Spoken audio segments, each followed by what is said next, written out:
যেন পথের পাশে ফুলের ডালি নিয়ে পথিককে স্বাগত জানাচ্ছে ঘেটু ফুলের গুচ্ছ।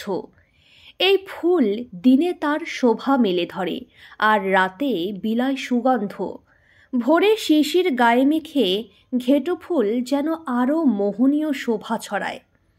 স্নিগ্ধ শোভার সুরভিত ঘেটু ফুলের রূপসুধায় আকৃষ্ট হয়ে ছুটে আসে পাখি ও পতঙ্গ। ভ্রমর খেতে আসে এই ফুলের মধু।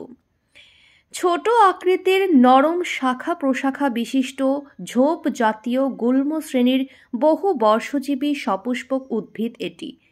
গাছগুলো সাধারণত 2 থেকে 4 মিটার পর্যন্ত লম্বা হয়। পাতা দেখতে কিছুটা পান পাতা আকৃতির, তবে মসৃণ নয়, রুক্ষ ও খসখসে। সনাতন ধর্মাবলম্বীরা ঘেটু ফুল দিয়ে কালী পুজোর আয়োজন করেন।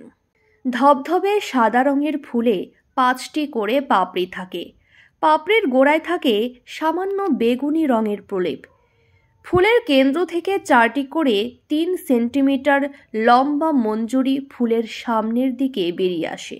সামনের অংশে থাকে কালো দানার মতো। নিবিড়ভাবে পরখ করলে ঘেটু ফুলের রূপ ও সৌন্দর্য বোঝা যায়। বুনো ফুল যে কত সুন্দর হতে পারে তা দেখলেই বোঝা যায়। বাংলার অপরূপ প্রকৃতির অংশ ঘেটু ফুল আগে সব জায়গায় ছিল, কিন্তু এখন নগরায়নের প্রভাবে এটি গ্রামের ঝোপঝাড় বন বাদারে টিকে আছে। ঘেটু ফুল মূলত দক্ষিণ এশিয়ার নিজস্ব একটি উদ্ভিদ। এর আদি নিবাস বাংলাদেশ, ভারত ও মায়ানমার। কিছু ঔষধি গুণ আছে এই উদ্ভিদের।